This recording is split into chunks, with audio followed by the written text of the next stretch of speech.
I'm concerned with real issues and not this hyper pedantic moralism that you seem to have rooted yourself in, which is in fact a fucking fantasy world. It's a fantasy world that this guy lives in. I'll be right back.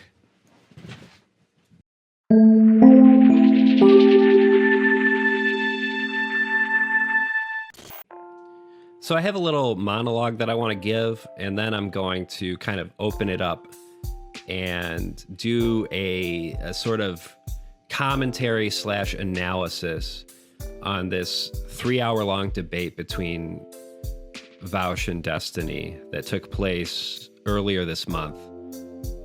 I certainly don't think we're going to get through all of it. That would be an exercise in both sadism and masochism, but we'll get through enough of it to kind of illustrate my point. So I have this theory about online debate, and I want to see what people think about it. That's how I'd like to frame this. Basically, I've come to the conclusion that online debate is mostly inconsequential. And despite this, there might be something to glean from its inconsequentiality, if that makes sense. First off, I should be clear that I don't wish to moralize on this matter. If you enjoy watching online debates, I think that's perfectly fine, so long as you grapple with what it is you are watching. It's entertainment that is designed to foster a sort of parasocial relationship between the persona and their respective audiences, right? And as far as the big names in online debate are concerned, while some of them kind of rub me the wrong way, just from like just from my impression of them, I don't know what they are like in real life, obviously. I generally don't want to scrutinize their actions as individuals. It is not the fault of any particular actor in this theater of the absurd. Rather, it is the system that gave rise to these conditions, which requires scrutiny. Right? That should surprise no one that is my position on this, if you've watched my channel.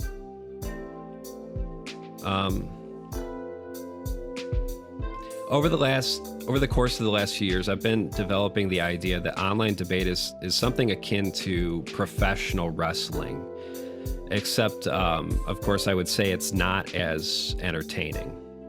I mean, pro wrestling takes athletic ability, first off, and it takes a certain kind of theatrical talent as well. I mean, it's really unfair to wrestling to compare the two. What I mean when I say that online debate is like pro wrestling is that it's basically fake in terms of the storyline that is presented to us. It's theater. And even if participants really believe in the thing they're arguing, which I would guess is the majority of the time. I'm not saying that these people are cynically like totally deluded and they're just or rather they're cynically just making points for the sake of optics. I think most of them really believe what they say most of the time. But despite this, the conditions of this modern sphere of influence necessitate that one's argument has no real effect. Or if it does have an effect, it is in reality simply an effect on an individual level, like such is the case when a streamer is doxxed and their life goes to shit because of that, or when they become wildly successful in this kind of niche market that they've cultivated. But it has no real effect on any scale larger than that. In any case, it would appear that what's mainly at stake is it a matter of egos? That is by design. That's the premise which gets people invested in the storyline of a given debate. Whose ego is going to be bruised and who's going to come out on top, right? In reality, it's unclear what's really at stake. Performing well in a debate might be a matter of pride for those who take part in it, but of course, performing well has very little to do with whether or not you make good arguments. Rather, I think it's more accurate to say that performing well in an online debate has a lot to do with one's composure and one's ability to cast their opponent in a negative light. I've watched debates where one participant has really well-constructed arguments, like purely from like a formal standpoint, but they don't really come out on top. This is because they don't have that like special X factor. They don't have charisma, right? This has always been the case with debates, right? But in the sphere of online influence, it's a trend that has accelerated to a whole new level because it's bolstered by the almighty algorithm. At the very least, there's been nothing in the way of concrete evidence to support the notion that online debate leads to good outcomes. Of course, we might bicker over what a good outcome is.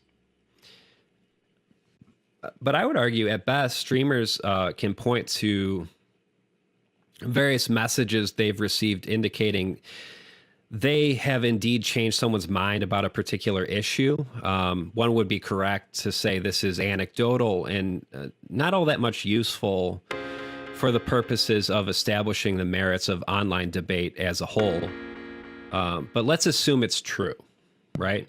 Let's assume that some non-trivial amount of people have had their views on certain matters shifted as a result of simply watching a debate or perhaps a number of debates. The problem is this in a vacuum means virtually nothing. We can accept this premise and still end up completely black-pilled on the idea of online debate. Why is this? For starters, the mere fact that one's views can shift as a result of online debate doesn't really mean that their views have shifted based on the sole criteria of reason. I've already mentioned how charisma plays into this, so it's trivially the case that one might end up shifting rightwards as a result of their interest in online debate. The true net effect is unclear to me. I'm not claiming that this phenomenon has resulted in like a wholesale rightward shift, as some others have tend to believe. That was the whole like the alt-right rabbit hole study a while back. That's what they claimed. Granted, that included a broader scope when it came to the type of channels it included. But I would distance myself from the conclusions of that study because I'm actually more black-pilled on the idea of online debate as effectual in the way that exponents of the alt-right rabbit hole thesis tend to be. I actually think much less of online debate as a general practice or a general trend than calling something an alt-right rabbit hole gives it too much credit. As atomized subjects in late capitalism, we are all too disconnected to reach a meaningful consensus and act in accordance with such a consensus. So when someone's views have shifted as a result of having watched an online debate, that alone means nothing if they are not able to actualize their beliefs in some way. And what enables or prevents an individual from doing so is the appropriate sphere of concern at this point. What enables or prevents an individual from doing so is the, I just said that, duh. What prevents the unleashing of collectivities? It is commonly accepted that money is a maligned influence in politics. I don't think very many people argue against that at this point, at least in most of the circles I run in. What stops us from doing anything of consequence to negate this maligned influence? Is it simply that we haven't hit a critical mass? I think it's more complicated than that. I think it would be fair to say that society has been arranged in such a way that the very possibility of collective politics has been precluded. Through electoral politics, the very forces that would, in prior times, form political organizations and use them as vehicles to effect change, these same forces are now marshaled to crush that very possibility. I would assert that it is only by seeing how truly screwed we are that any solution can be formulated. So when people inevitably point out that my channel is also subject to the very same problems I've identified when it comes to online debate, I can only say that I generally agree. And it's all the more disturbing to me that there's no clear way out of this feedback loop. But I would like to think that I'm at least talking about the real problem here, which is the paralysis of the left in 2021.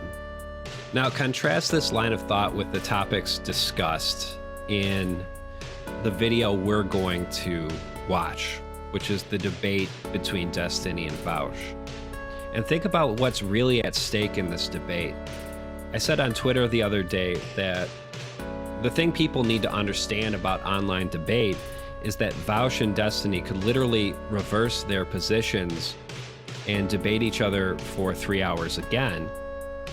And it wouldn't do much of anything other than occupy those within their parasocial orbit. It wouldn't have any meaning or consequence outside of this very narrow sphere of influence.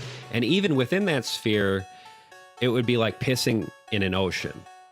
People on here would talk about it for a day or so, and then they would move on to some other bullshit. So with this in mind, I'm going to analyze this recent debate, and I have a little something special planned for the format of this analysis. I think you'll see what I mean in a minute.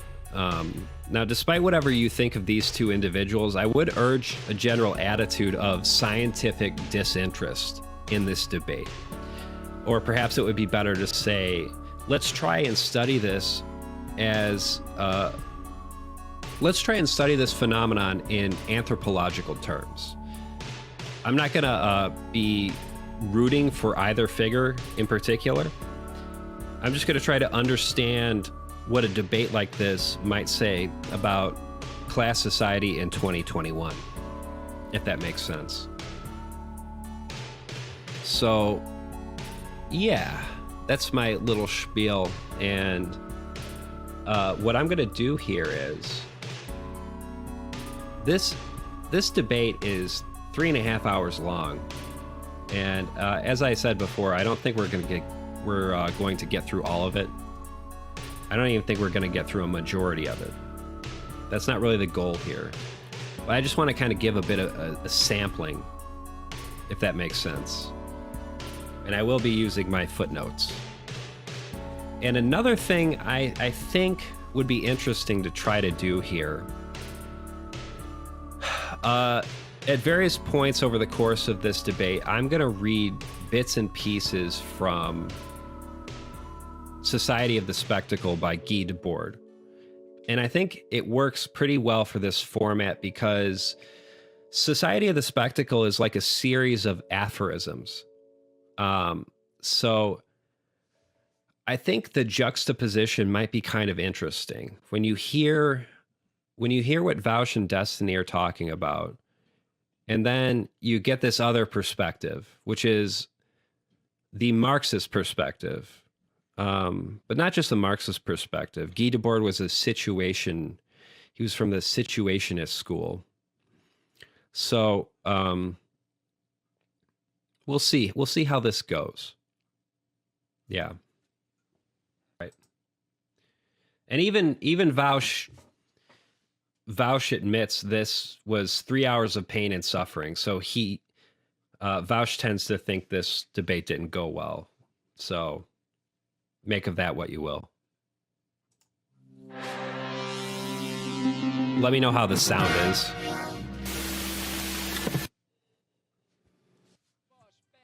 Well, if it isn't Vaush Vidya back on Twitch. Yeah, for now. We'll see how long that lasts, huh? Well, as long as we don't talk about Middle Eastern people. We had a very, right. very nuanced discussion about that in a debate panel earlier. All right, what are you talking about? I was reading Donos. I didn't get a chance. Just wanted to index there. I think so. Vaush is back on Twitch. I think he got banned from Twitch for saying some things about Israel.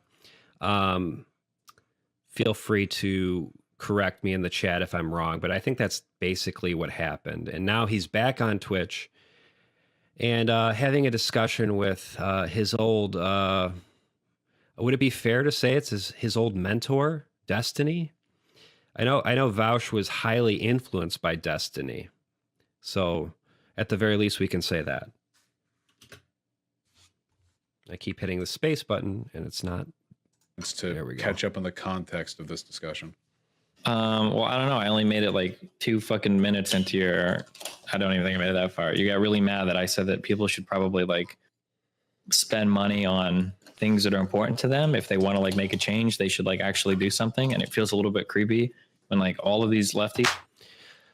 It's curious to note that Destiny thinks that spending money on things is equivalent to quote unquote actually doing something. So I think this would be a good opportune time to read the opening of Society of the Spectacle. In societies where modern conditions of production prevail, all of life presents itself as an immense accumulation of spectacles. Everything that was lived directly has moved away into a representation. So I think the fundamental thing that is being discussed here already off the top, right off the bat, I think the framing of this debate is highly problematic just with respect to a certain form of capitalist realism going on, because the way Destiny is framing it is though is spending your money on something is the only consequential thing you can do in society, or at least it's the most consequential thing, because he says actually doing something after he says spending your money. So there's a causal argument being made here. These are getting like mega rich on these like content platforms, and they're like hide the amount of money they make, and they don't like seem to be doing anything proactive. It just feels a little bit we got shitty. a lot of points built up. All right, so we can take them one at a time. So your argument, let me make sure I'm steelmanning this properly. Your argument is that you think if you're an advocate for a given political ideology, God damn it, and you make a lot of money, that you should probably. Footnote. So does everyone know what steel manning is? Steel manning is when you take your opponent's position and you frame it in the most charitable possible light in order to attack the strongest version of that position. And if you have successfully attacked the strongest version of this person's argument, well, then it's fair to say that the argument is there's a problem with it if you have successfully attacked the strongest version of it. So Vaush is starting off by trying to be charitable. Will use that money in responsible ways, such to the effect that you can propagate your political ideology, right? Yeah, not all of it. You don't have to be poor. And it's not so much that like there should be some minimum spending or whatever. I would just imagine that like if you're a socialist and you truly believe in all of these ideas, that like you would probably try to find projects or things that you could invest in to kind of like, I don't know, further those causes in the world. That's what I would imagine if you really truly believed about these things, if you're really strongly believing these things. And you think it'd be the images detached from every aspect of life fuse in a common stream in which the unity of this life can no longer be reestablished. Reality, considered partially, unfolds in its own general unity as a pseudo-world apart, an object of mere contemplation. The specialization of images of the world is completed in the world of the autonomous image, where the liar has lied to himself. The spectacle in general as the concrete inversion of life is the autonomous movement of the non-living. A fault against that person if they didn't do that to a sufficient extent. Or to any extent, yeah, for sure. To a sufficient extent, I mean, we can quibble over like how much should, but like if they're not doing anything at all, it's like, well, damn, what the fuck? Right. Okay. So I just want to point out that Destiny has no real his. It's important to keep in mind that when people spend money on things, they don't necessarily advertise it to the rest of the world. So Destiny's entire argument is based on a faulty assumption, which is that all of the big names in BreadTube or Twitch, you know, all of these people who are have amassed huge audiences talking about leftist politics, he's operating off the assumption that they are simply accumulating a bunch of money and not doing anything good with it, which is actually an assumption on his part, because people can spend their money on certain things and not advertise it for one reason or another. They might just not want to be perceived as bragging about giving their money away. So there's really a problematic assumption from the get-go, and it has to do with how these people present themselves publicly. So we're talking, this is all about Abigail, right? I think that was the context. Not all about Abigail. It's about a lot of lefty creators, but I mean, we can focus on Abigail first if you want. Okay. Okay, point by point. So you say that hiding income is bad, right? Doesn't have to be, but if you're a socialist, it feels kind of weird. But yeah. I don't like hiding income either, but I don't think it has to do with socialism thing. I just think when people donate to you or sub to your Patreon or whatever, they should be doing so with a reasonable understanding of the type of person they're contributing money to, you know? The scope of this debate is already so woefully limited that it really reaffirms my basic position of being blackpilled on the entire idea of online debate, because they're just talking about other people in the BreadTube sphere, and they're not talking about anything consequential. They're talking about, like, if this figure who makes a certain amount of disposable income is really putting their money where their mouth is, and that is such a shallow, limited discourse that it almost right off the bat makes me think neither of these two people are really serious. Because if Vaush was really serious, he would just be like, your priorities are fucked up and you're concerned with some really dumb shit, and you should reassess your priorities. But of course, both of these people have a number of hours to fill of content. So neither of them really mind that they're talking about something that is mostly inconsequential. IJII Productions, thank you for the super chat. Yeah, we'll see how based this is.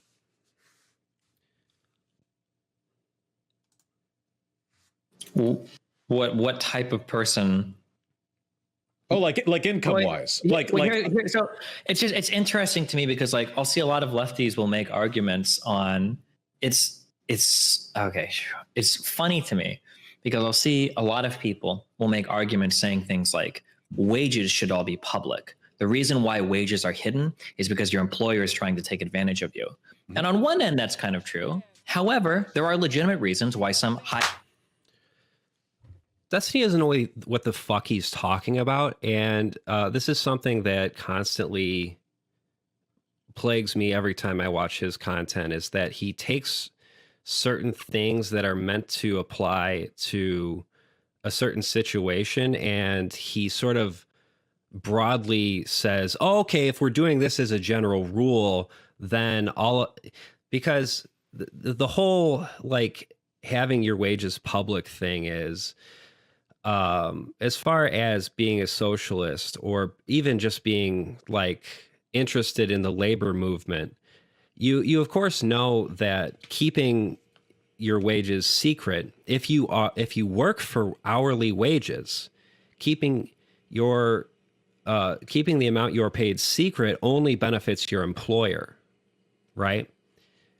That same logic doesn't apply to people who have Patreons, to people who make money through like super chats or donations or whatever you want to call them. That's a totally different sphere of these people are like sole proprietors. They don't have a typical employer-employee relationship. So the fact that people like look to this guy Destiny and they see someone who is like an expert, it's like every time he talks, he demonstrates such a fundamental ignorance about the most basic things he's talking about. It boggles my mind why anyone takes him seriously. High paid individuals might want to keep their wages private, like we see every single lefty content creator do. So it's funny that they opt to keep their wages private, but then on the other hand, we'll say things like, well, all wages should be public. That's just the boss trying to screw you over. It's like, well, hold on. It seems like you know why you want to keep your money secret is because you don't want people, like, I guess, having other demands or expectations of you. Well, there are differences between the way that pans out when you have coworkers who are being paid wages by a... They keep their wages, or they see now I'm already falling into his trap because I'm calling it wages. The fact is they get the schema by which they get paid is totally different than a wage system. They're sole proprietors. They keep the total amount they're paid private, I assume. Well, probably for a number of reasons, but I assume primarily to head off dipshits like Destiny chiming in and saying, you get paid this much, but you're a socialist? Oh my God. And trying to accuse them of being a hypocrite, which is the same thing they did to Bernie Sanders when his book took off and did really well and made him a considerable amount of money. You had right-wing conservatives and liberals alike saying, look at this millionaire trying to tell everyone that socialism is the way to go, which we all fucking know is an ad hominem attack. That doesn't have anything to do with the validity of Bernie Sanders' platform or the arguments behind his platform. You have to actually attack the arguments and not the fact that someone makes a certain amount of money. Boss, where there might be discrepancies in how much different people are being paid or differences in the contracts versus like a YouTube channel where you're getting your money off Patreon and you're not inherently tied to a wage from any larger institution, right?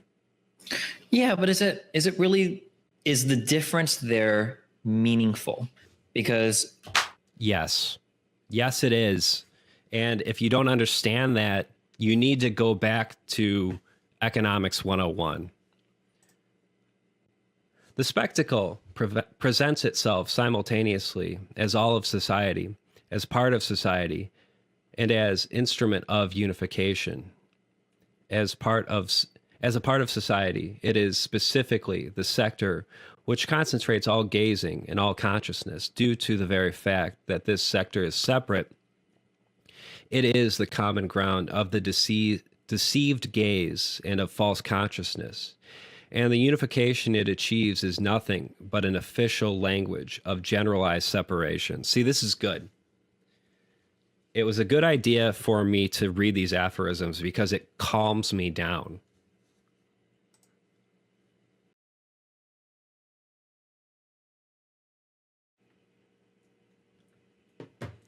And I've watched some of this already.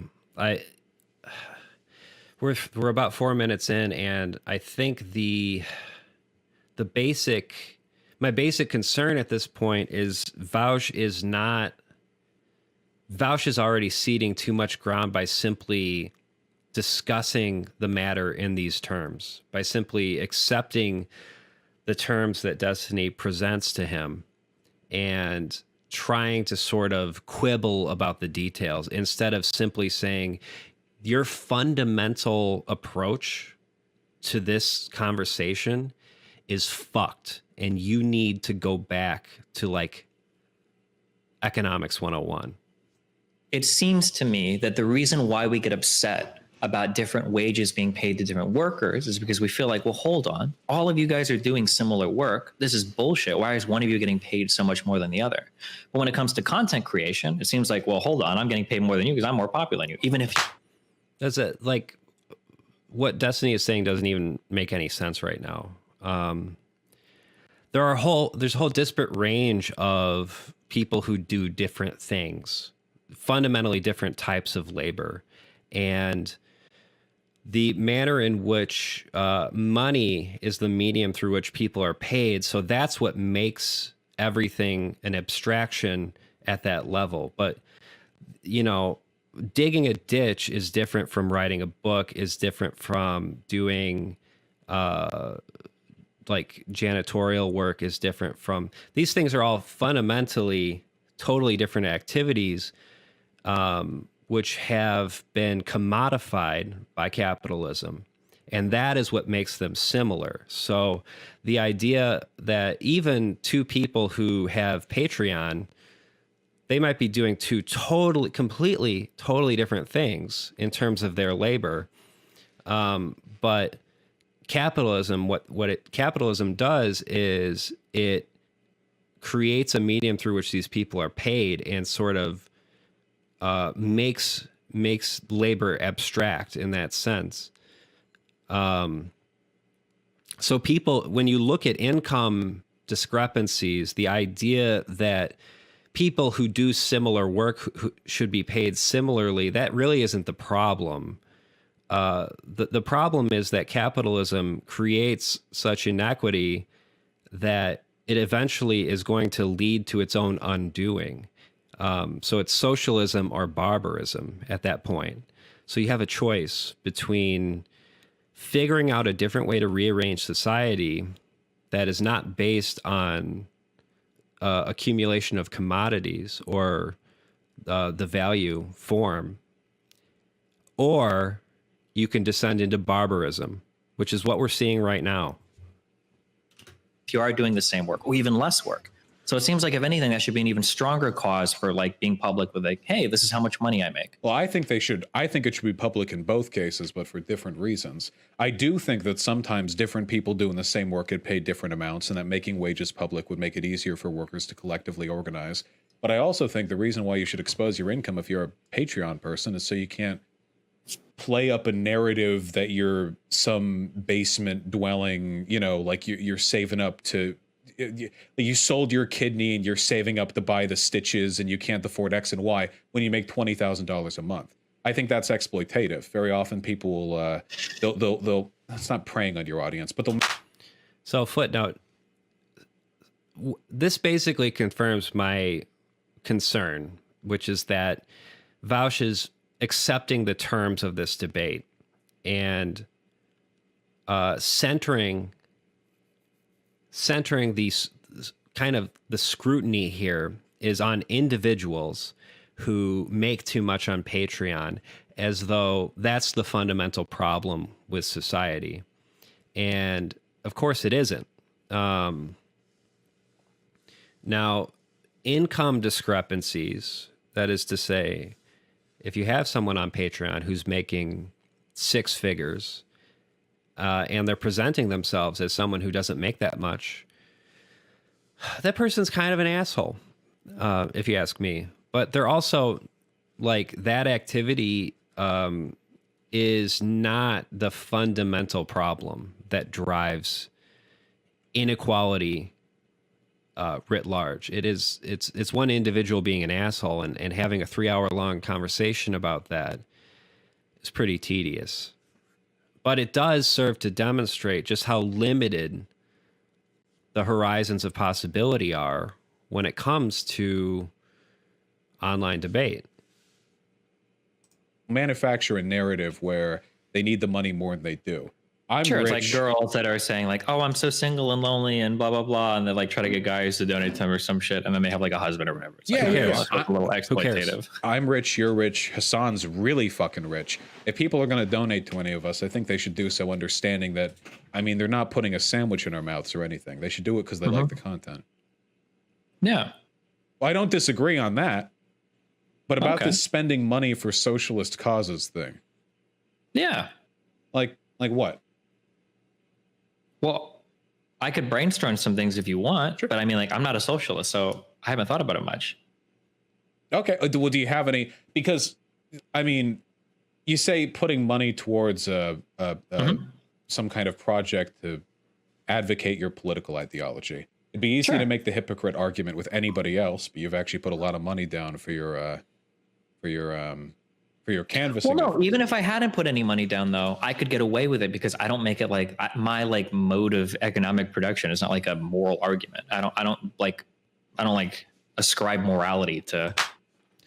Destiny doesn't understand Marx, and he should go read Marx and stop being such a little bitch. Marx's fundamental argument is not a moral argument that the exploitation of workers is like a priori wrong per se, because all prior epochs entailed some kind of dynamic like that, in which most people are working for the accumulation of a small number of people. That's how, that same fundamental dynamic existed in feudalism as well. And of course, we can look at this in idealistic terms and say, this isn't right. But that's not really the mode of argumentation that Marx uses. Marx says, well, you have these certain rules that are set up, and let's assume what classical liberals say is true. Let's assume all of these different premises that Adam Smith and David Ricardo talk about. And we can understand how this dynamic, this system that is contingent upon worker exploitation in order to accumulate surplus value, which is profit, we can see how it eventually leads to its own undoing. And that can result in a revolution, or it can result in the common ruin of the contending classes. The morality of Marx comes into play with the fundamental choice between revolution or a common ruin of contending classes.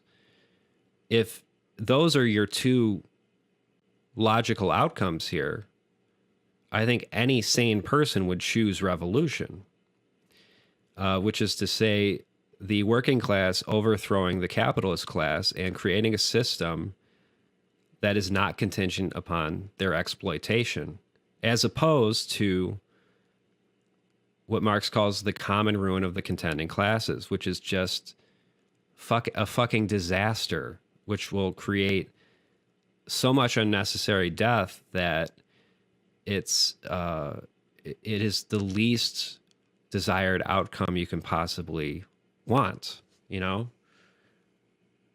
So it's not primarily a moral argument. Now, of course, I'm sure Destiny has argued with all sorts of people on the left, and most of them are not Marxists. So I can hardly say I really fault him for not understanding this. I do fault him, actually, at this stage, because he's had so many conversations with leftists. I mean, it's still clear that, like, a lot of these premises he just doesn't even fundamentally understand or care about. It's mainly he doesn't care. capitalism, the same way that like a socialist might say that it's like an inherently immoral Well, system. you ascribe morality to whichever system you believe best brings society in a direction that meets your axiomatic values, right? You think that's capitalism. Yeah, but like the difference is that like the participate. I don't believe that the participation in capitalism is inherently immoral, but I think that some of the outcomes might be immoral. But a socialist would say that the participation in capitalism to some extent could be immoral if you're a capital owner, like just regardless of the outcome. Even if so, like Marx, for instance, would say even in a perfectly equitable society, if the workers don't own the means of production, there's still exploitation going on there, right?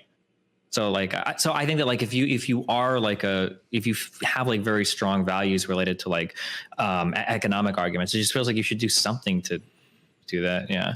Wait, hold on. I just real quick. Okay, I'm not gonna get like mean with you or whatever, but I just want to point out that like, so like this guy in your chat, Destiny, be like, you claim to be socialist, but you haven't donated your entire income to charity. Curious. Man, Phil Wynn, you are really fucking stupid. I'm so sorry that you have to live your existence. So this guy in your chat just said Vosh Tony W. And it's really easy for Destiny to pick out some of the dumbest bad faith arguments in the chat and just kind of make it seem as though there's no good argument against him. I'm going to refill my water. Destiny said something along the lines of,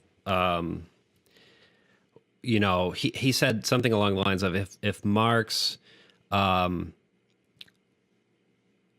he said Marx would say that even if you have perfectly equitable distribution of income, if the workers don't own the means of production, then you're still going to have exploitation. That sounds profound. It sounds Marxian. It is in fact it is total fucking nonsense. It's total gibberish from someone who very clearly has not read Marx. So Marx is not a very superficial, vulgar form of Marxism would be to focus on property relations, but what Marx scrutinizes is the mode of production. So he would say that income distribution is always inevitably a consequence of the particular mode of production. So if there is income inequality is a consequence of how capitalism is arranged in terms of the mode of production. And property relations are related to that, but it's not fundamentally an issue of simply if the working class own the means of production, everything will be okay. It's the way the mode of production itself is arranged, which is why, left communists have critiques of the Soviet Union for basically operating as though it is one giant corporation. And they call this state capitalism. They say that the issue with the Soviet Union is that it is still basically arranged in such a way that you have the capitalist mode of production because you still have commodity production and you still have this sort of wage system at various points. You still have this dynamic by which the vast majority of people, there's a small bureaucratic organization that is accumulating surplus value from the vast majority of workers. That's capitalism. So I think the best reference at this point would be like Critique of the Gotha program to kind of wrap your mind around this. But basically, a real a Marxist who knows their shit would say that income distribution is a consequence of the capitalist mode of production. It is not necessarily the goal of communists should be. Marx says communism is the real movement to abolish the present state of things. And what that means is, in terms of like a real movement which abolishes the present state of things, it's not simply that the working class has to own the means of production and then everything is going to be hunky-dory. It's that we have to fundamentally rethink how commodity exchange as a general rule for society, because that is the origin of how capitalism comes about, is through commodity exchange being generalized.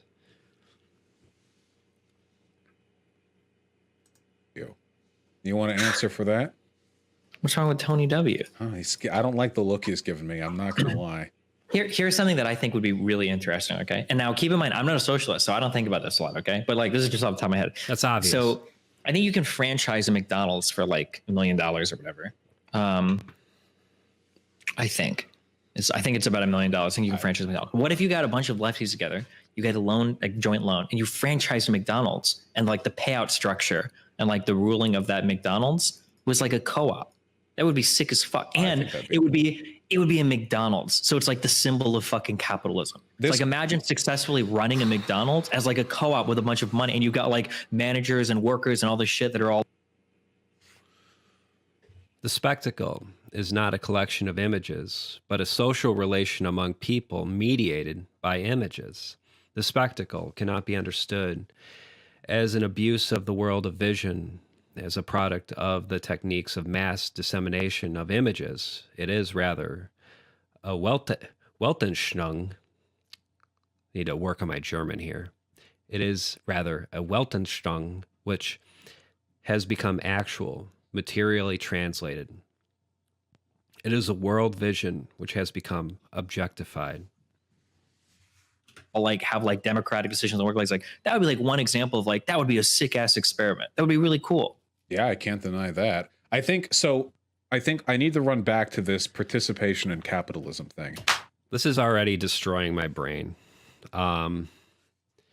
Because again, Vaush is just, he's supposed to be the leftist here. And he is just acquiescing to the general thrust of everything that Destiny says. And not really questioning the terms by which this person operates, which is, okay, it's one thing. It's fair enough if Destiny's impression of socialism is limited to the Richard Wolff school of socialism, which is the advocation of worker co-ops as a general rule of society. But of course, if you watch my channel, I think about that. If you just Google Nightmare Masterclass, the problem with market socialism, and you'll see what I think about that. But it would suffice to say that if a bunch of bread tubers pooled their money together and created a McDonald's and had a perfectly equitable wage system there, well, that enterprise would be would operate more ethically, I guess, depending on what your ethics are. But at least by my general ethics, it would operate more ethically, assuming the income was equitable. But it wouldn't really change anything. It wouldn't really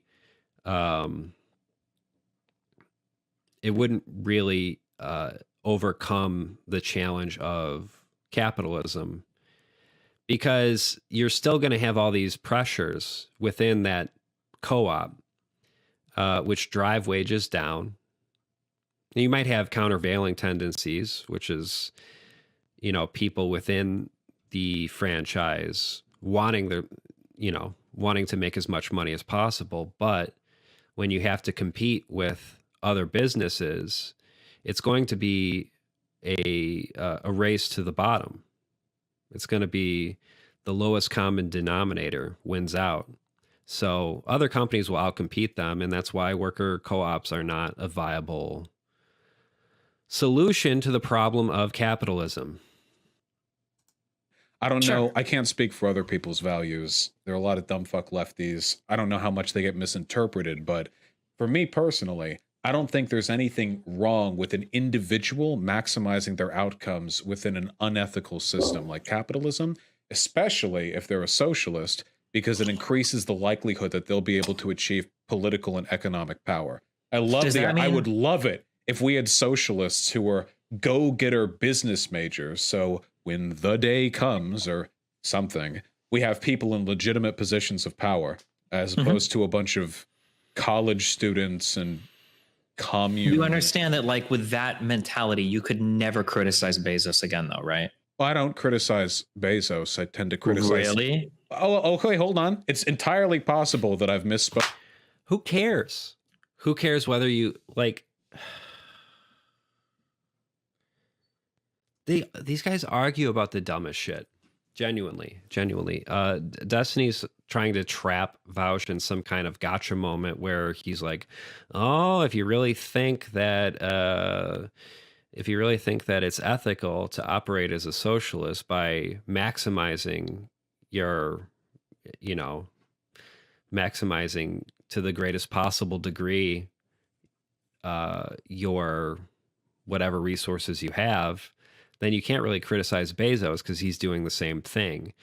All the while, this entire conversation is coded in the language of individual blame. Like, are these people on Patreon to blame? Is Jeff Bezos to blame? And the fact of the matter is, both of these people think in these terms. So they're two peas in a pod, and they don't really think in systemic terms, and they don't think about how the focus on individuals is an enormous distraction from the real problem. Generally speaking, and I do hold to this, try to criticize the systems that allow people like Bezos to exist. Now, there have definitely been times where I've said, like, fucking Bezos, but I don't really think I levy my criticisms at individuals and how they use the system, you know? Okay, that's interesting because, like, so what you're giving me right now is the most capitalist take.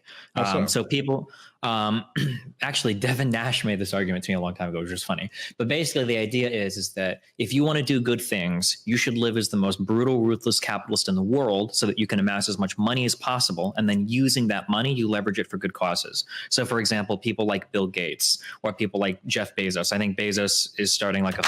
Well, people like Bill Gates, I mean, the whole problem with that is once you accumulate this capital, you become the arbiter of what is a worthy cause. So you're basically remaking the world in your image, and that's not socialism, you know. Like Bill Gates might have helped a number of people, but that doesn't his charitable his charity can only really function as a kind of palliative. It can never really get rid of the root of the problem. Here, I'll read some more of this. This is aphorism 6. The spectacle grasped in its totality is both the result and the project of the existing mode of production. It is not a supplement to the real world, an additional decoration. It is the heart of the unrealism of the real society. In all its specific forms, as information or propaganda, as advertisement or direct entertainment consumption. It's what we're watching here. The spectacle is the present model of socially dominant life. It is the omnipresent affirmation of the choice already made in production and its corollary consumption. The spectacle's form and content are identically, and the spectacle's form and content are identically the total justification of the existing system's conditions and goals. The spectacle is also the permanent presence of this justification, since it occupies the main part of the time lived outside of modern production. like a fund for, I don't remember the project or whatever, but he's doing like charitable stuff now that he's going to be serving on the board instead Well, of those CEO. wouldn't meet my criteria for doing good with the wealth that you've achieved. It's good You don't for the think Bill world. Gates would? I actually think that Bill Gates, in some ways, has done harm to our understanding of welfare programs, because by privatizing or charitizing, by making charity the means by which we engage in, I know he's done a lot of really good work in Africa. I feel like it assigns a responsibility with regards to those social problems. Like, what if a billionaire took care of it? And I think, But he's still framing things in terms of individual blame. He's still saying Bill Gates has caused a lot of harm, when in reality, what you need to understand is that whatever you want to call it, that charity industrial complex is a symptom of a much larger problem. And the fact that welfare programs have been stripped away is not the fault of any one particular rich person. Although some are more culpable than others, I'm sure. It is the result of capitalism doing its thing. It is the result of the logic of the market doing its thing. As it just so happens, capitalism is a system by which eventually the tendency for the rate of profit to decline becomes the dominant tendency. And as this becomes the case, the government has to look for places to cut the fat, right? So that's a result of the way capitalism works. It's not the result of any one individual rich person being like, hey, you know, like Bill Gates being greedy or whatever, or it's also not like a conspiracy where he's going to be like, I'm going to do this philanthropic project and it's going to serve as public relations for rich people. I'm basically going to try to like clean up the name of rich people by donating all this money. I mean, that might be his individual intention, but it's really besides the point. I think those questions or those assumptions have a lot of really negative long-term implications, with a prioritization of charity over real effective foundational social programs. Yeah, and I can understand that, but can you? So these two positions seem at odd to me. So what you just said was that it can be dangerous, and I agree with you, by the way, to some extent, that like having billionaires cure diseases and stuff is really cool, but it's also a little bit scary because it's like, okay, well, hold on, should the job of like billionaires or like, do we need to rely on billionaires to take care of these problems for us? Like, that's really scary. I don't know if that's like a positive, but like, how do you square that away with your belief that people should maximize their existence under capitalism so that they can become those very same billionaires that are the ones like solving those problems? Well, haven't you worked your way out of this snafu before? How do you think you're getting taxed enough? I mean. Probably not. It could probably be higher. Yeah, but you're going to move to a place that has lower taxes.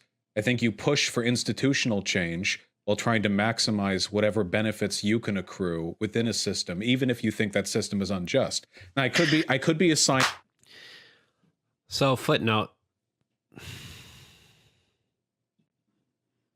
I feel like they're constantly shifting their mode of argumentation here, because moralizing or like argumentation in moral terms is a fundamentally different mode of argumentation than, like, for instance, economic analysis. That's not to say that you can't do economic analysis and be be a morally sound individual, or whatever you would want to say about that. But when you are arguing primarily in moral terms, what happens is that a lot of things get conflated in the process. And so I think that's what's going on right now is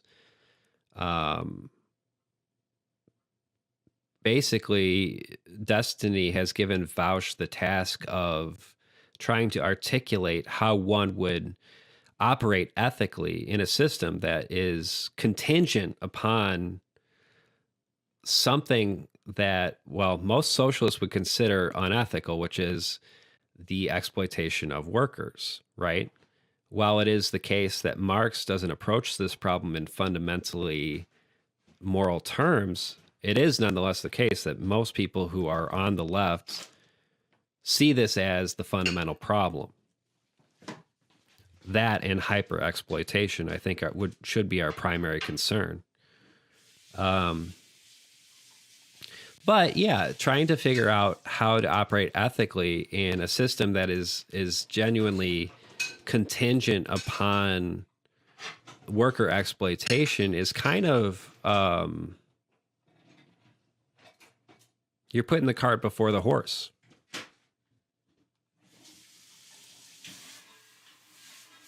Finding moral weight here that's not justified, but I imagine that you probably think the low taxes on wealthy people we have right now are unjust because they do not accurately reflect the necessary funding of social programs that we need. But you still take advantage of that. Real quick, so like so a lot of people have a lot of trouble with this distinction. I don't know why. I don't think that paying taxes or not paying tax, I don't think that taxes have anything to do with morality. I don't care if people pay taxes or don't pay taxes. Like, what I'm focused on is, do we have the social programs that we need? Whether or not I'm living in a high tax state or a low tax state has. Well, that would be funded through taxes. I don't. He's making an incoherent argument right now. I don't understand what he means. If he's viewing things in fundamentally moral terms, and it seems that he is, but then claiming that paying or not paying taxes is not a moral consideration, but then he says that he is concerned about welfare being funded.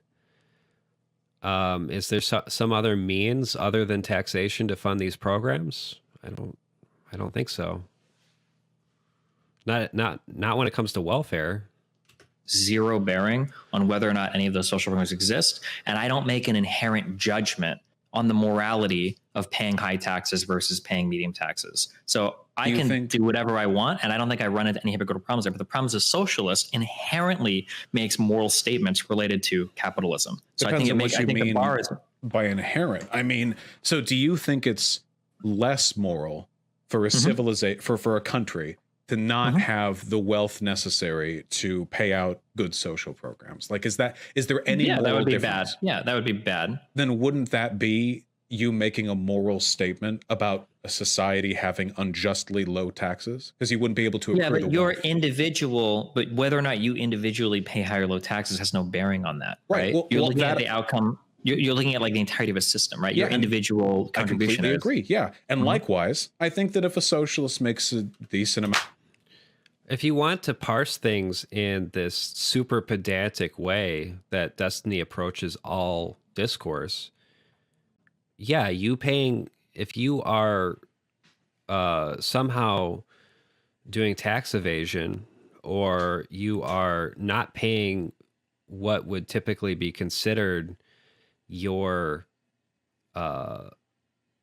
the appropriate amount for someone in your income bracket, that is money that is not going where it's supposed to. So with everything that entails, now it depends on what the government would be spending that income on, or that taxable income. But some of that goes towards welfare. So if you're avoiding your tax obligation, you are stealing from poor people. That's not that shouldn't be like a difficult thing to grasp if you're going to parse things in this morally pedantic way. So Destiny's worldview is totally fucking incoherent. Amount of money, or even gets invested in Wall Street speculation or business, that their actions have nothing to do with whether or not capitalism or socialism is going to be around tomorrow, and that in the meantime they're just doing what they can to further their own interests within that system. And the nice thing, the benefit, is if they do use that power and influence to do good for their social or economic system, obviously I think that's a good thing. Okay, so here's a question that I have for you. Let's say that we have two vegans, okay?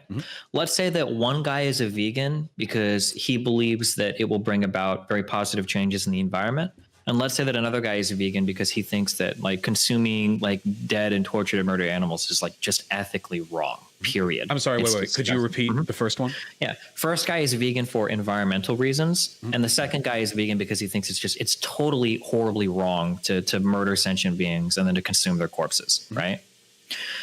Do you think that if both of these people occasionally ate meat, do you think that it would mean the same thing to both those people? Do you think both would be?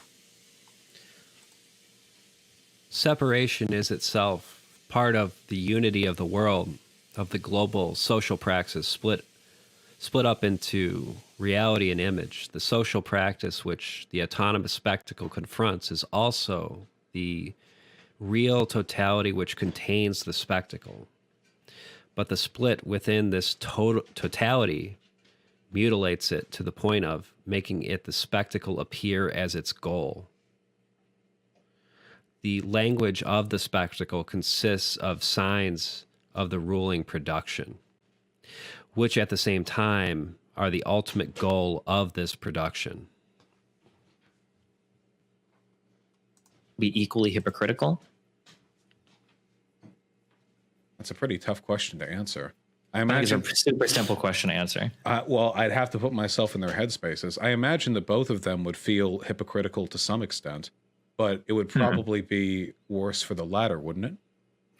Well, yeah. So I would think that so in one case, right, the environmental vegan is not placing a moral like judgment on the act of eating or not eating like an animal, right? He's looking at the outcome related to it. Now, if occasionally, So the appropriate course for a Marxist if you're presented with a thought experiment like this is to say, suck my dick. I'm not indulging your little thought experiment. I'm concerned with real issues and not this hyper pedantic moralism that you seem to have rooted yourself in, which is in fact a fucking fantasy world. It's a fantasy world that this guy lives in. I'll be right back. One cannot abstractly contrast the spectacle to actual social activity. Such a division is itself divided. The spectacle which inverts the real is in fact produced. Let me say that part again, because that's kind of important. The spectacle which inverts the real is in fact produced. Lived reality is materially invaded by the contemplation of the spectacle while simultaneously absorbing the spectacular order, giving it positive cohesiveness. Objective reality is present on both sides. Every notion fixed this way has no other basis than its passage into the opposite. Reality rises up within the spectacle, and the spectacle is real. This reciprocal alienation is the essence and the support of the existing society.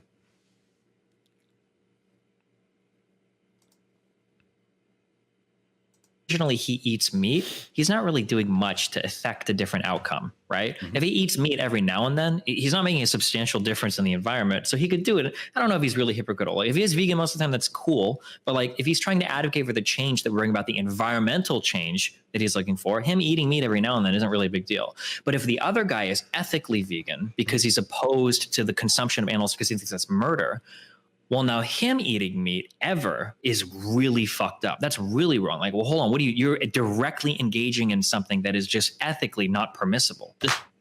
Destiny is a moral pedant.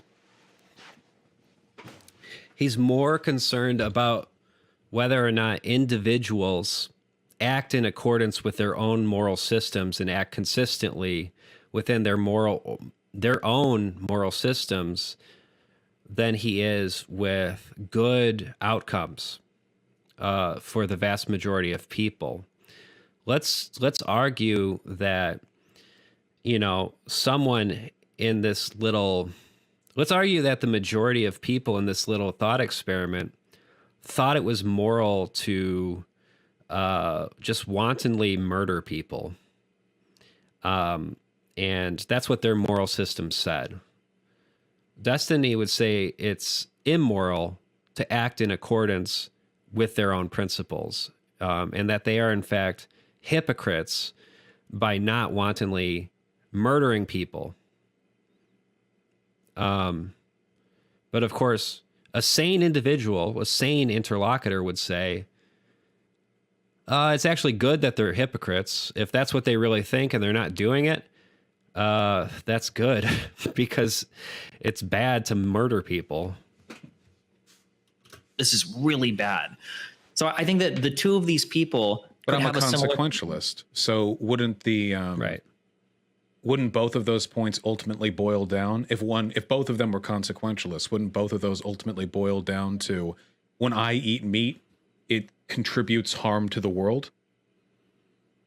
I think that even if we were consequentialists, we could still look at these two actions as being like... Sure, but at the end of the day, that would be the ultimate argument. That disgust with the act of eating meat would be because consequentially you believe that eating meat reinforces some social rule where it's okay to do harm to animals and so on and so forth. You would have to run the logic train a bit, but at the end of the day, it would be about the harm done. Otherwise, it wouldn't be a consequentialist argument. Yeah, of course. But in the logic train, the harm done, the consequences are different for both people. So, for instance, for the first vegan, that's the consequences of his action is he contributes a trivial amount of pollution. That's the consequence. And that's a little bit bad, but it's like not really that big a deal.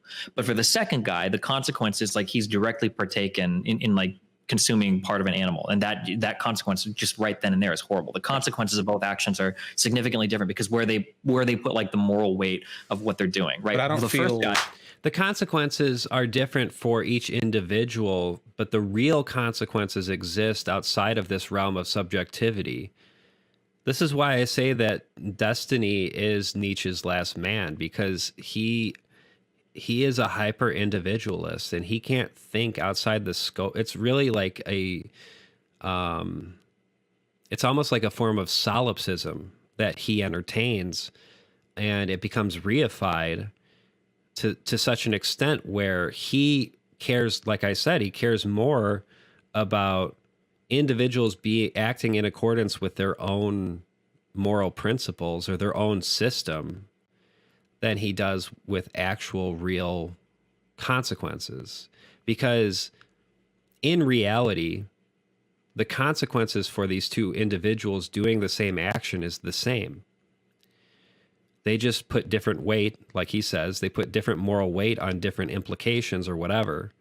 But there is some real world out there. And the consequences in material terms are the same, regardless of what these two individuals think, which is mostly informed by ideology. I just wants to change the system. The second guy thinks that every one of those individual acts is bad. Oh, sure. Right? Then I think this would be applicable only if socialists were stupid enough to take the perspective of the latter person. You don't like the way our society operates right now in a number of ways. You obviously have political opinions.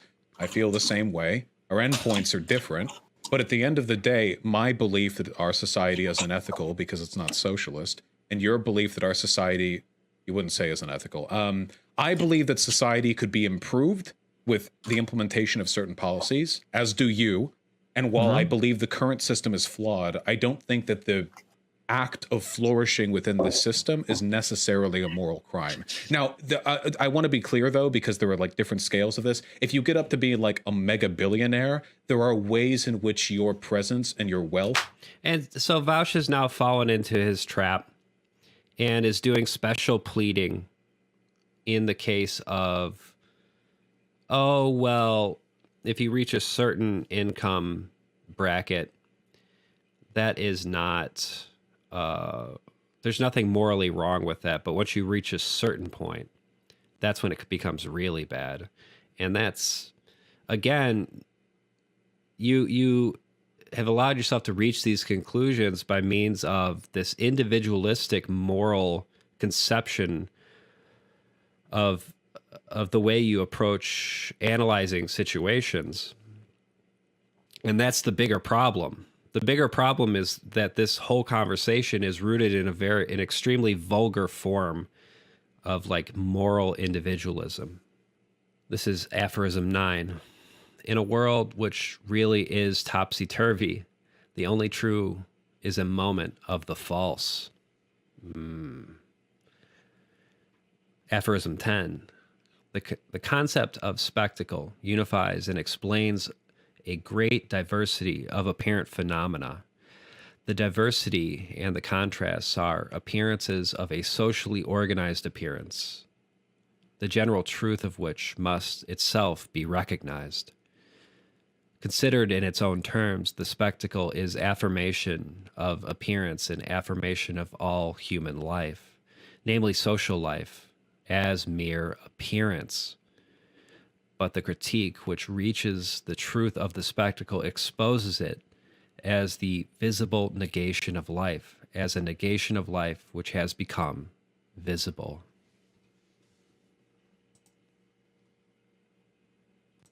And your influence perpetuates systems that like a regular rich person wouldn't. Like Bezos is a regular millionaire is closer to me by a long shot than they are to Bezos.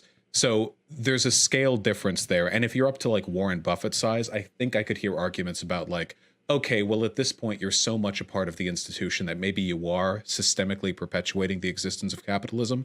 But for a person who's making a bunch of money off Patreon, I don't think that their engagement with the system is perpetuating it. I don't think that they're doing anything but flourishing. Sure. So I agree with you, and you probably agree with me, and you might even agree these next few statements. Then, you agree? Would you agree then with based on what you've just said? Then, though, you have to completely. Now, when I say you, I mean in a general sense for a leftist, not necessarily for you. But like, you have to completely get rid of all of the rhetoric of like criticizing wealthy people or landlords or business owners in general. That all You're assuming one's rhetoric has to be totally in accordance with their real beliefs.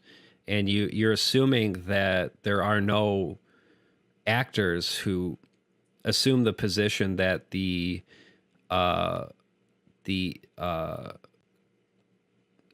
ends justify the means, which most activists operate under that principle. And there's certain lines they won't cross, but the idea that we wouldn't pick on a billionaire because it's not strictly in accordance with the idea that the system is to blame is a position that only a moral pedant would assume. And Destiny is a moral pedant, so I can understand why he would be concerned with this sort of thing. But it's not the concern. It shouldn't be the concern of people in the working class, people who actually want to improve their working conditions. Rhetoric is rhetoric. It doesn't necessarily have to match reality 100%. The point is the general thrust of the argument and what the type of what the message is at its core, what it's inclining people to do or take away from that message. Has to go, because these are all people that are just participating in the system then. So somebody that owns a few businesses, somebody that owns a few pieces of property that he rents out, wealthy people in general, like if you're not like a mega billionaire or somebody like perpetuating the system on your own, you basically have to stop criticizing all of these people for being successful capitalists. There are 2 points to that. I don't know why you would have Who gives a watched shit? it, but generally, yeah. Who cares? I do think that a lot of lefties engage in criticism which is too individualist.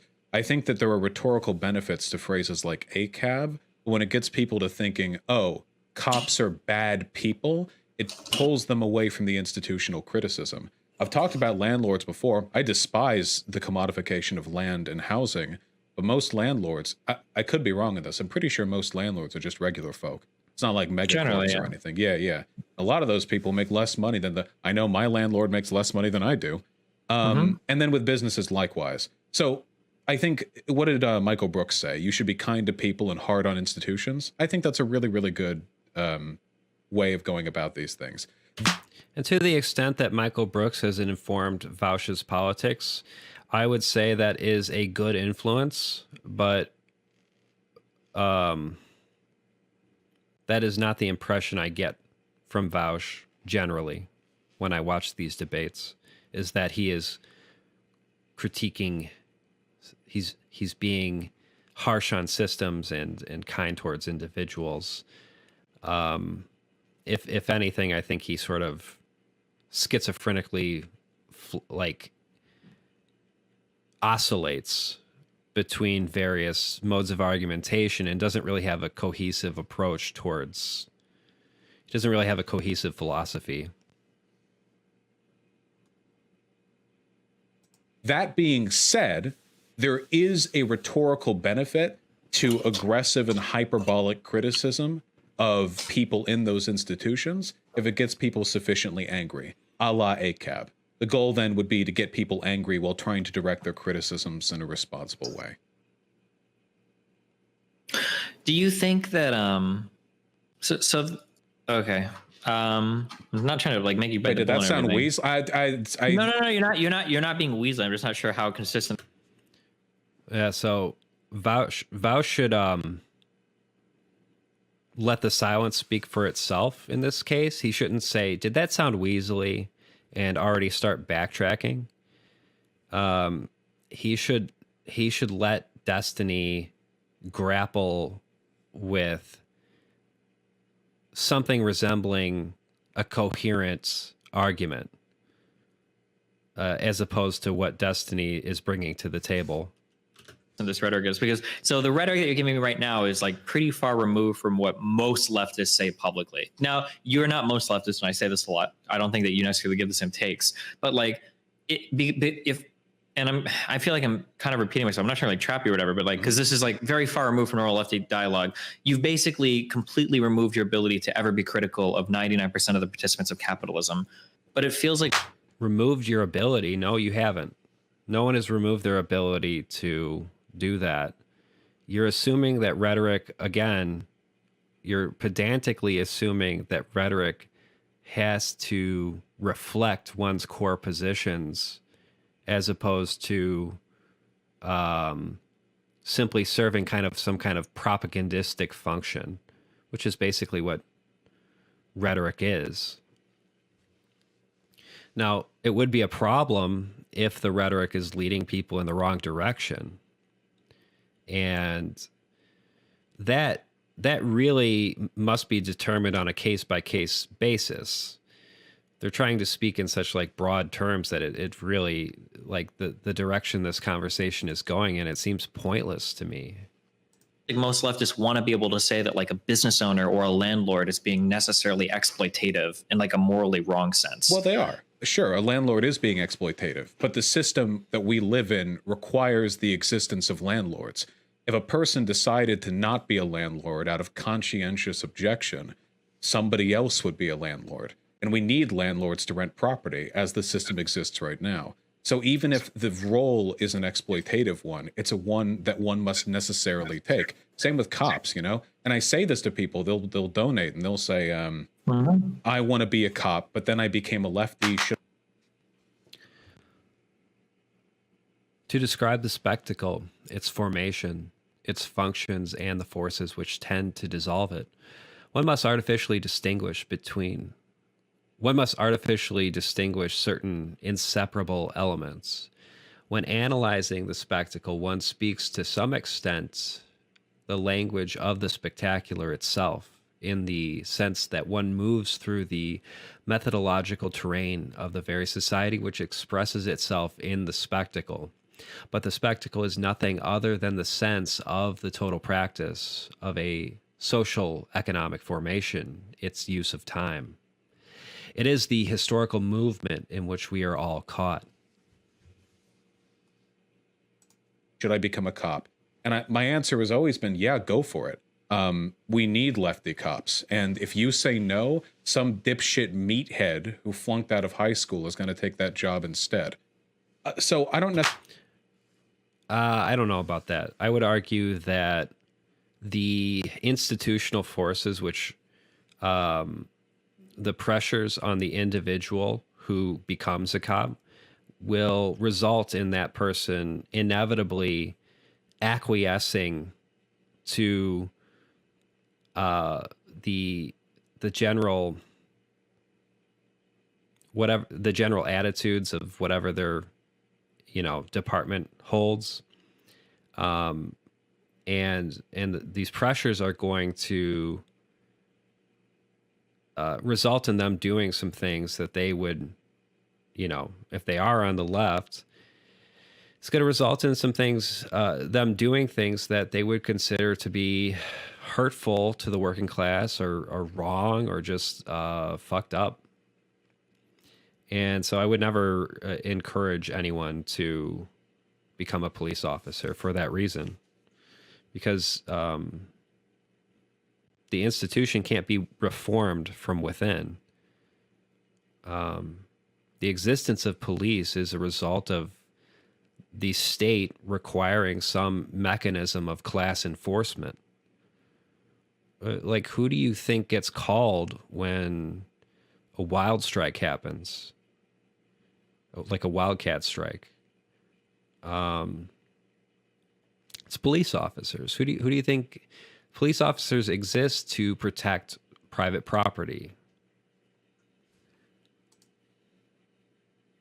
Necessarily know if it's inconsistent with my positions. I think that a lot of lefties engage in language which is rhetorically effective but semantically inaccurate.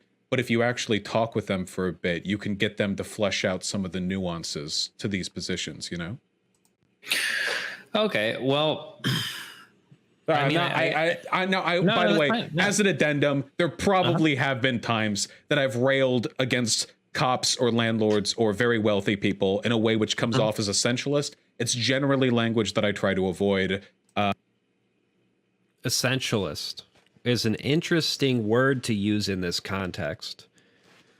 I would argue that there is an essential connection between the concept of the modern police officer and the interests of capital. And to the extent that I would be called an essentialist for saying that individuals, however well-inclined, however well-intentioned they may be, entering the police are going to be, the pressures on them are going to be so immense that they are going to end up doing harm as a result of these institutional pressures, because there's an essential connection between capital and the interests of capital and the entire premise of what a police officer is. So people throw around these terms, and I feel like they don't really consider the full implications of them. Yeah, Kay and Skittles. Tyler. Kay and Skittles had a very good video on police training they put out recently. That's correct. I would highly recommend for everyone to watch that video.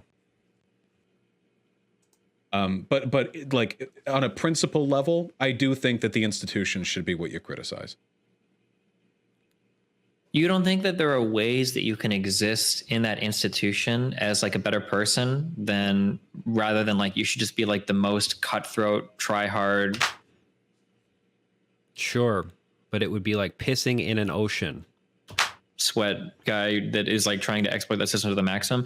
Do you recognize? Well, no, I'm not saying recognize, like it exists and you do say it. Do you think that there's a distinction between two people that exist in a system like that? Okay, hold on. So yeah, some people are way better. Oh, you sorry. Yeah, so like let me take some statements.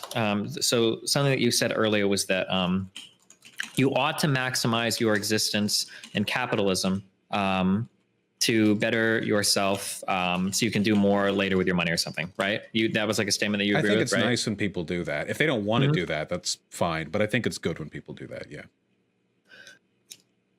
Okay, so it doesn't matter either way. No. I mean, as ought to, I think that socialists should work to be educated and successful. I don't think it's a moral obligation that every single one of them become like a business major or something. But I do think it's good when they do that. I just don't want to sound like I want everyone to run down that road. Well, gotcha. Because so my next question is gonna be like, let's say that you have like Wobbly Ernie. It's very utopian to think that the force of one's moral convictions can have any meaningful impact on an institution like police. I think that's on point. Let's say you get like a landlord, and like this landlord is like a lefty, and he decides that when the pandemic comes in, he's actually going to go into his savings account and he's going to raid his like 401k a little bit so that he can charge less money to his tenants. Do you think that then that will lead to that landlord's immiseration as a landlord, which would be a good reason not to be a landlord if you're a lefty, because you will have to make those tough decisions when it comes to in times of crises, in time, like, you know, we're dealing with a pandemic right now, and doing the ethical thing in a pandemic will lead to your own immiseration as a landlord. So you will be doing things against your economic interests.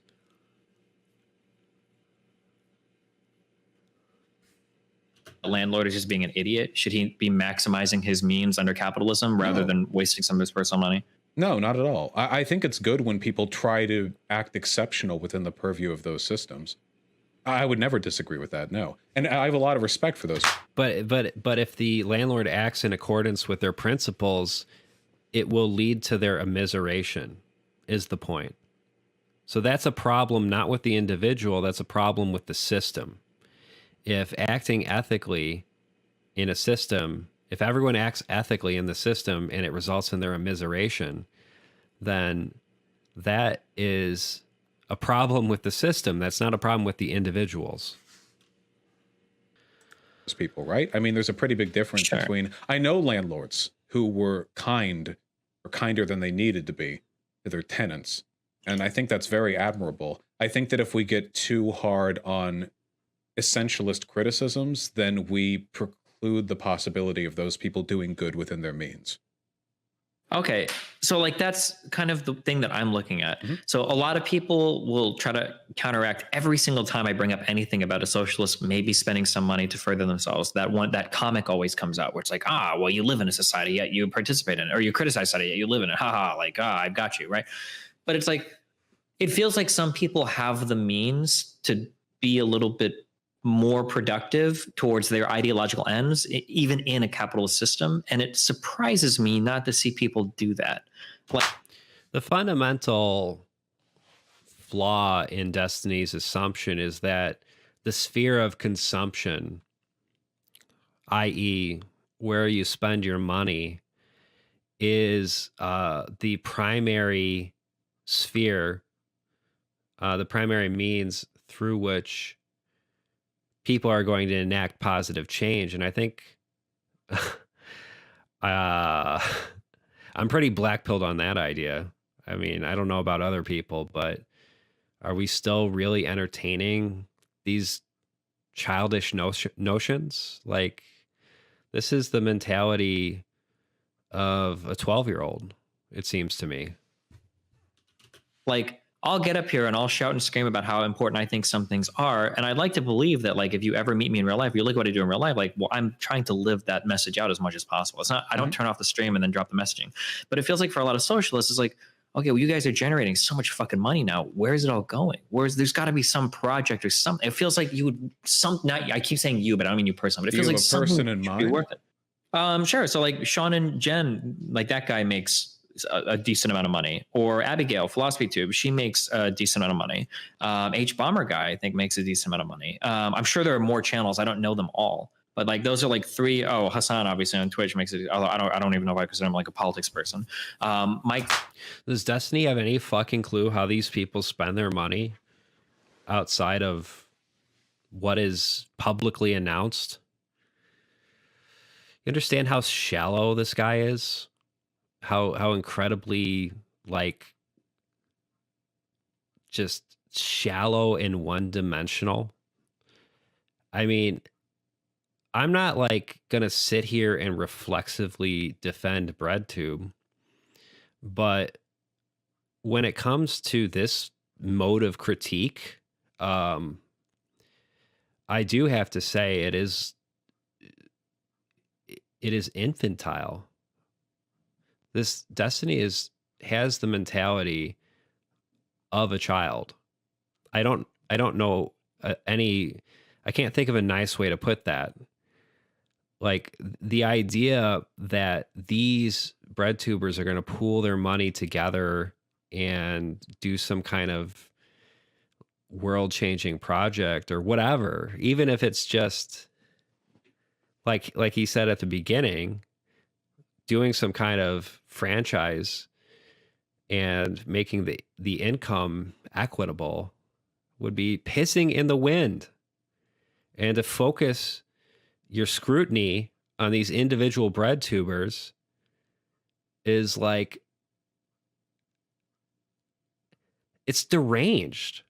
It's genuinely deranged. He really is high on his own fumes. I don't know what else to say at this point. From PA Central Committee on Twitch, like that guy makes like a decent amount of money now. I'm sure if somebody, people can that Brianna girl, but she's kind of removed from the YouTube scene. I'm trying to think. Please of don't like, associate me with Brianna under any circumstances. I can't speak. Oh, the Chapo Trap House people. Yeah, were they? I can't speak to all of these people. I know that. I don't know why Vaush doesn't want to be associated with Brianna Joy Gray or Chapo Trap House. But I would assume it has something to do with Vaush being a pedant in the tradition of Destiny. I like, honestly, the all of the different feuds between online leftists. If you find this interesting, I would say to reevaluate your priorities. But I do find it interesting that Vaush doesn't want to be associated with like Chapo Trap House. I don't know. It's like narcissism of small differences. Thank you for the super chat, IJII Productions. Yeah, Destiny's Child. That is what Vaush is in essence. Destiny's Child. It's true. So I'll say this. If a person just wants to make lefty content online and then roll around in a pile of money at the end of the day, I don't necessarily have a problem with that, because the alternative, if the alternative was their absence from the platform entirely, I think that's preferable. I think it's, of course, infinitely preferable they do something nice with that money. I want to make a PAC. I recently, the tech advisor for AOC's campaign reached out to me about getting a PAC for 2022 to maybe help a progressive candidate in a purple district. It doesn't surprise me at all that AOC's campaign is touching base with Vaush, and I would say that says more about AOC's that says more about AOC than it does about anyone else, about how deluded you would be to be open to working with this guy. Or something. And I thought I could throw some money in there and maybe bully some other people into throwing money in there too. I thought I could bully Hassan because that fucker makes at least 7 figures a year. And I think that'd be nice. I think that, I'll be real, I think that for a lot of people, they didn't really understand the ways in which they could put their money towards projects like that. I'll know, and people will say I'm sucking up. I thought that your canvassing stuff was pretty inspiring. So maybe if we push for that, if we advocate for that more, we can get more action like that out of people like Abigail or Sean, because they have enough money and influence to do real good. The society presents itself as something enormously positive, indisputable, and inaccessible. It says nothing more than that which appears good, that which is good appears. The attitude which it demands in principle is passive acceptance, which in fact it already obtained by its manner of appearing without reply, by its monopoly of appearance. Aphorism 13. The basic tautological character of this spectacle flows from the simple fact that its means are simultaneously its ends. It is the sun which never sets over the empire of modern passivity. It covers the entire surface of the world and bathes endlessly in its own glory. I rambled for a bit. Yeah, there. I guess. Yeah, I mean, I guess that's just surprising to me to see when I look at somebody like Nick Fuentes, like that's a guy that is like trying Infinitely to do more effective real life than- work. yeah. Yeah, and not just effective like rhetorically. Like that guy's like out like fucking marching on that. You can I still don't know if he was at the Capitol or not, or if that picture is a meme or not. But like I'm pretty sure he was at least outside, right? Like that's the guy that's marching. He's got his own fucking movement of gripers. These guys are showing up at like Charlie Kirk conventions and stuff. Like damn, like that guy's like he's actually like organizing and doing shit. And he's like banned on every platform. Leftists have like all the capital behind them. They've got all the corporate messaging behind them. Like they're in such a good position to raise money on all these platforms. Where is it going? Okay, Like, I what the don't fuck? disagree with this. I mean, up until recently, this wasn't even a thing people thought they could do. You know, You aren't going to spend your way out of. You're not going to spend your way into revolution. And most of these people wouldn't even be interested in that sort of activity if it was presented as an option. So that's really the problem, is the capitalist realist assumption that spending money is the primary means through which some kind of radical change will be achieved, and not considering any other possibility outside of that very narrow sphere of consideration. and the world between making content online and getting involved in IRL politics is, I think it's a wall that a lot of people don't feel they're capable of climbing. But clearly it's a thing that can be done. Well, the only thing I'm saying, because I feel at this point we're just agreeing with each other, is that Yeah, I that's wish the problem. you would be more willing to believe that the reason why these lefties aren't doing this is because it's unfathomable or difficult to them, more so than because they're like callous or self-centered grifters. Because I can tell you, and I'd like to think I'm a decently politically It wouldn't make a difference either way. Whether these people are callous grifters or genuinely do want to affect real positive change, we don't have the ability to form organizations and affect change at the collective level. And that is the fundamental problem. The problem isn't these individuals. And so the first half hour of this entire conversation, correct me if I'm wrong, I believe it just pretty much goes on like this for another 3 hours. They're focused on the wrong thing. Their worldview is rooted in capitalist realism, this very vulgar moral individualism. You know, at times Vaush will at least pay lip service to the idea that he is not going to entertain certain individualistic analysis, or he's not going to, that's not going to be his approach, but he inevitably reverts back into it. And I would like to reiterate, the problem is what I have specified. The problem is not that these two people are assholes, which may or may not be true. I don't know them.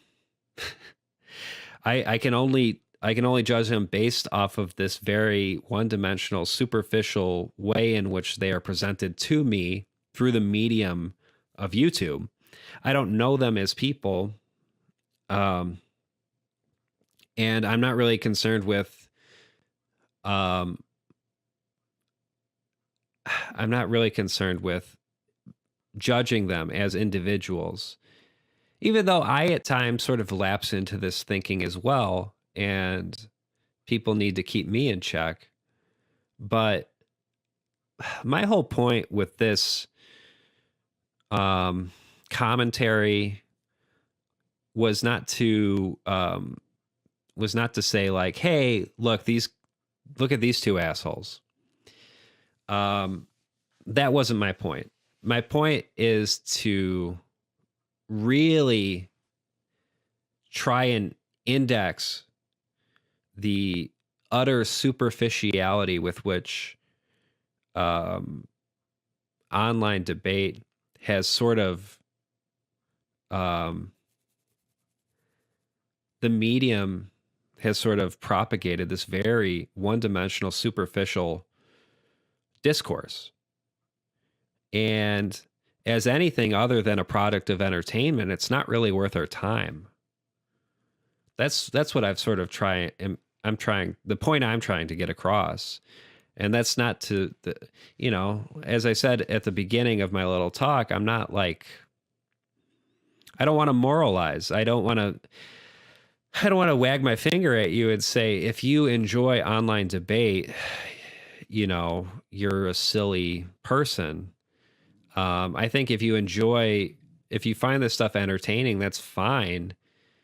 Just like I think if you watch professional wrestling and find that entertaining, that's cool too. I'm in fact, maybe it would be even fair to say I consider myself to be like maybe it would be fair to say that I consider myself to be like a online debate accelerationist, insofar as I support, like, we need online debate to be more theatrical. It needs to be more like professional wrestling, in my opinion. If we're gonna go this route, I think we need to consider Baudrillard's ecstasy of communication. And basically all of the trends we see with online debate, I want them to accelerate to their most absurd possible points, if that makes sense. But I'm not going to subject you to any more of this. I think I've basically proven my point.